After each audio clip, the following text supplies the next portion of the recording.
Aprender contra castigarte.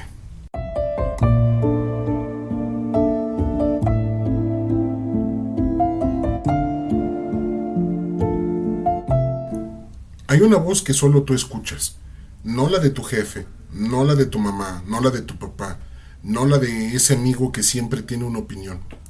Esa voz es tuya, vive en tu cabeza y muchas veces es la más dura de todas.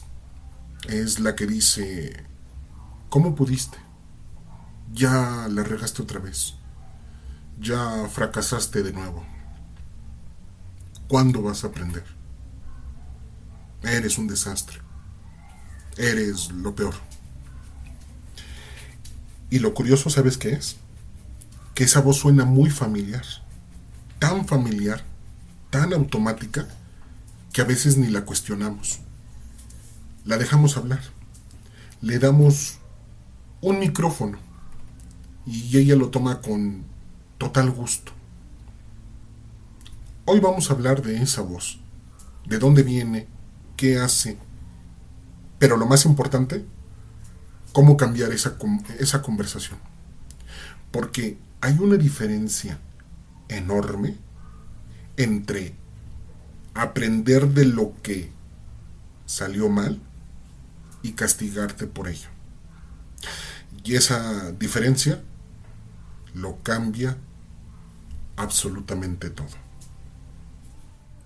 En los episodios anteriores hablamos de por qué el error nos pesa tanto, de dónde vienen esas creencias y de cómo convertir un error en información útil. Pero hay algo que puede bloquear todo ese proceso, aunque ya tengas las herramientas. Y es el volumen de, vamos a llamarlo así, tu crítico interior. Cuando esa voz está muy alta, no hay herramienta que funcione. Porque antes de que puedas preguntarte qué aprendiste, ya te está llevando hacia abajo, te está hundiendo y te dice qué mal soy. Hoy vamos a trabajar directamente con esa voz, no para silenciarla, ojo con eso, porque no nos sirve para nada, realmente no funciona, sino para comprenderla y para aprender a hablarle diferente. Esto es lo que en psicología llamamos trabajar el diálogo interno. Y es una de las actividades más transformadoras que existen.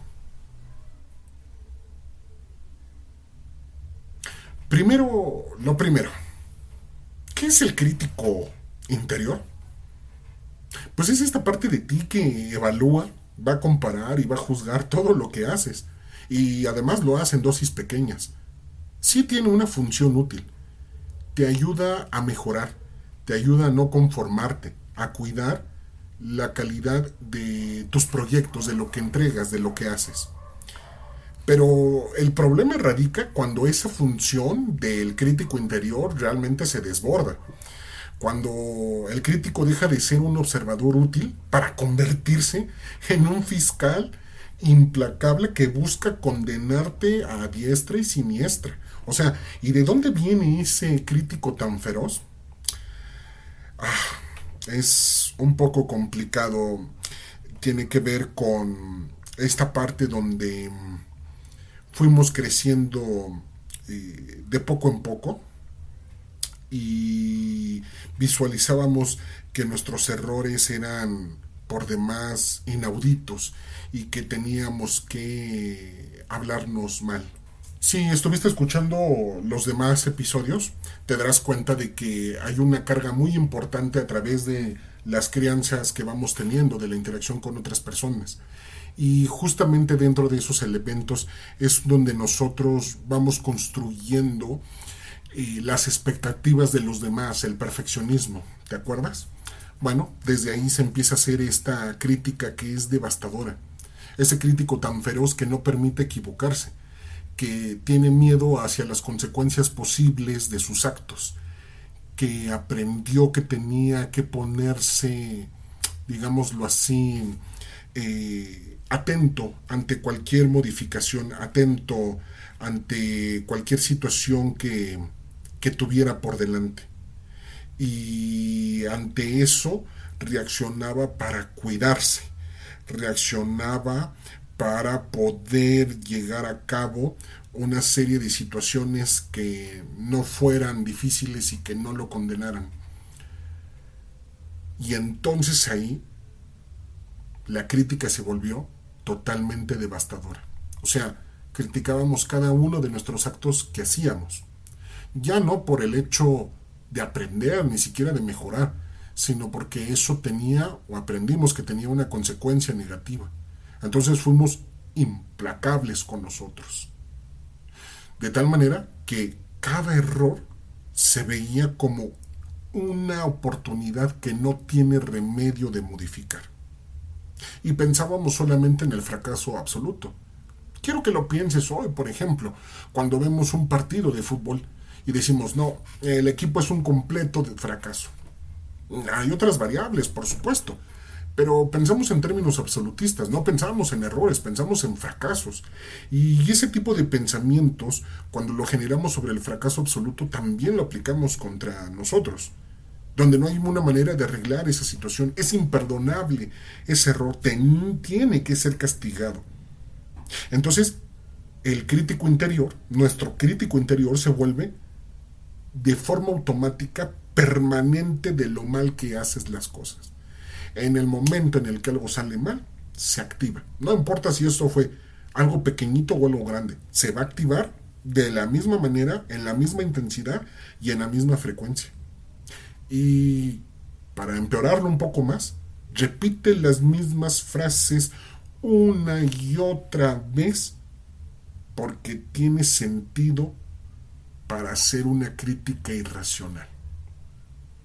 Va a decirme que no sé hacer nada, que siempre hago las cosas más grandes, que no me sé preparar, que que soy un tonto porque no me sé preparar, y siempre voy a hacer las cosas realmente torpe. ¿Me explico? Pero ojo, que tenga sentido para el crítico no significa que tenga coherencia con la realidad. Y como tantas veces repitió el mismo discurso una y otra vez, o sea, ese discurso se habituó. Y se habituó de manera que podía tener o podría sonar con coherencia, pero no es así. Que suene a ti no significa que seas tú. Sí, es una parte de ti, porque se construyó en tu mente, pero tu contexto cambió al paso del tiempo. Nada permanece como está, todo cambia. Y que tú cambies también es un hecho. Por eso es que esos pensamientos que aprendiste pueden ser cuestionados. Ahora bien, vamos a ponerlo muy en claro, porque creo que aquí hay una confusión que es permanente y la he escuchado mucho en terapia. Mucha gente cree que si dejas de castigarte, vas a perder la motivación. Que si te tratas bien, después de un error, vas a volverte descuidado, irresponsable, conformista, apático. Y entiendo que ese miedo pueda ser comprensible, pero está en una total equivocación. Aprender de un error no tiene que ser que te levantes de enseguida. No, no tienes que decir, ¿sabes qué? Me caí, me vuelvo a parar. Como hay un discurso muy positivista, pero al mismo tiempo muy negativo de si te caes, levántate, espera, espera, espera. Antes que te intentes levantar, primero piensa qué fue lo que te hizo que te cayeras. ¿Qué sucedió? ¿Cómo fue que se acumularon tantos pensamientos, pensamientos automáticos, tantas emociones y tantas conductas? Una vez que tienes el contexto y un análisis más amplio del por qué te caíste, entonces ya tienes una oportunidad para levantarte, para seguir cometiendo errores, errores nuevos, o tal vez alguno mismo. Pero ahora vas a poder aprender nuevo de ellos, algo nuevo, algo diferente, distinto. El castigarte, por otro lado, te lleva a reconocer lo que sucedió, pero te tratas mal te hablas mal, minimizas tus pensamientos y minimizas tu capacidad de quién eres. Haces un proceso de rumiación, es decir, estás pensando, dándole vueltas y vueltas al mismo pensamiento, y eso lo único que hace es que nunca cambies, sino que entres en un círculo vicioso, generándote ansiedad y, por supuesto, muchas emociones negativas. Si te castigas, te tensas. Y si te tensas, tu cerebro no tiene oportunidad de pensar en alternativas. Al contrario, vas a generar un estrés permanente, donde la baja tolerancia a la frustración imposibilita tomar adecuadas decisiones. Por otra parte, lo hemos analizado en otros episodios de esta primera temporada. Tratarse bonito es aprender a tener una mayor lectura del contexto y poder resolver los problemas de mejor manera. Quiero hablarte de una palabra que a mucha gente le cuesta mucho trabajo. Tiene que ver con la autocompasión.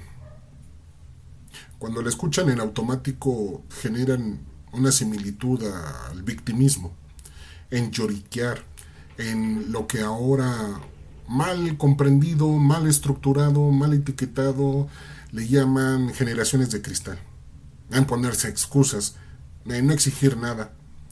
Para eso no es la autocompasión. La autocompasión es una cosa totalmente distinta. La autocompasión real es simplemente tratarte a ti con la misma humanidad con la que tratas a alguien que quieres. Ni más ni menos. Es decir, cuando un amigo cercano comete un error, ¿qué me dices? No decirte que todo está bien, ¿estás de acuerdo? Cuando no fue así. Sino simplemente es aplicar esa parte humanitaria, esa parte en la cual el trato debe de ser digno, en el cual la dignidad debe de estar presente más allá de tratar de las formas de lo que aprendí, sino de hacer sentir a esa persona acompañada, protegida, que obviamente le diremos, en este caso del ejemplo de mi amigo, le diré cómo cometió ese error, pero no más. No es tratarlo deshumanizadamente, no es tratarlo a gritos, no es tratarlo mediante el castigo para que aprenda. Que, como lo repetimos en otro podcast, que yo haya tenido ese aprendizaje no justifica que lo siga teniendo, sino al contrario, que me permita a mí poder construir algo diferente. Entonces, es lo mismo al momento de yo tratarme bien. O sea, me exijo mucho y tratarme bien no son cosas opuestas. Ojo con eso. Puedo, y es muy deseable, tener estándares altos, tener siempre ambiciones que nos permitan seguir avanzando, pero al mismo tiempo es hablarme con respeto, es hablarme con cuidado. Fíjate que aquí me gustaría traer un ejemplo. En las redes sociales, específicamente en TikTok, hay un video donde se ve a cuatro deportistas que están haciendo justamente este proceso de autocompasión que tiene que ver con las autoverbalizaciones, el tratarse bonito. Uno de ellos, y creo que tú lo conocerás, es Cristiano Ronaldo. Al momento de que va a cobrar un tiro libre, él se está haciendo este proceso de autocompasión. Él se está hablando bien, está diciendo que lo vas a intentar, lo has hecho muchas veces, no pasa nada. ¿Por qué lo hace? Porque él sabe perfectamente que cuando se trata bien, tiene más posibilidades de alcanzar ese objetivo que cuando se castiga y se trata mal. Y por otra parte tenemos a Simone Biles, una gran gimnasta de Estados Unidos, que al momento de empezar a hacer su propia rutina, también tiene esa ritualidad de tratarse bien, de decirse palabras bonitas, de tener compasión con ella. Y estamos hablando de que se pueden exigir mucho sobre objetivos bien establecidos. Y los estándares ahí pues son demasiado altos. Pero eso no quita que no me pueda hablar y tratar con respeto. De hecho, esas combinaciones entre ambos, entre tener mi exigencia sobre un objetivo ambicioso y el hecho de tratarme bien produce un gran rendimiento a largo plazo. La autocrítica, cuando es brutal, sí nos da resultados al corto plazo, no te diré que no, pero a largo plazo desmotiva, agota. ¿Y qué crees? Terminas abandonando las cosas, terminas haciéndolas y aburriéndote y dejándolas al paso del tiempo. Eso te lo garantizo. Y en muchos casos, esto también lleva a la ansiedad, al perfeccionismo paralizante y, como te lo dije hace un momento, al abandono. La autocompasión, en cambio, te va a sostener al paso del tiempo, al momento en el que estés enfrente de tus objetivos que te estás trazando, y te permite, como lo vimos el episodio pasado, a perseverar, a no rendirte tan fácilmente, perseverar una y otra y síguelo intentando hasta que podamos poder alcanzar o al menos aprender cómo seguir caminando con ese error. Hoy quiero darte un par de herramientas importantes que tienen que ver con esto que hablamos hoy. La primera se llama la doble columna. En una de las columnas vas a colocar pensamientos que estén basados en pensamientos automáticos, que tengan culpa, recriminación, hostilidad hacia ti mismo. Y en la otra columna, que se basen en una reinterpretación de esos pensamientos, una manera de generar pensamientos alternativos, más flexibles, más sencillos y sobre todo asertivos. Vamos a poner un ejemplo. Si pienso que tengo temor de entablar una conversación con personas con las cuales comienzo a tener una relación, yo podría pensar, pues no soy inteligente, no soy nada interesante. Se darán cuenta en cuanto hable de lo tonto que soy. Sin embargo, estos pensamientos, que irán en la primer columna, no están basados en la realidad, sino en lo contrario, en un miedo irracional que fortalece el miedo a hacer el ridículo, a que las personas se van a reír de mí en el momento en el que comencemos a hablar, porque se darán cuenta de que soy menos inteligente. Pero si yo reformulo esta interpretación de lo que estoy haciendo sobre el error, entonces podría construir un pensamiento alternativo que diría más o menos así. La gente no se relaciona todo el tiempo para hablar de temas profundos y complejos. Las conversaciones comúnmente comienzan con aspectos superficiales de la vida. Otra alternativa sería, no tengo que saber todas las cosas del mundo para entablar una conversación. Otra sería, si me equivoco, no pasa nada.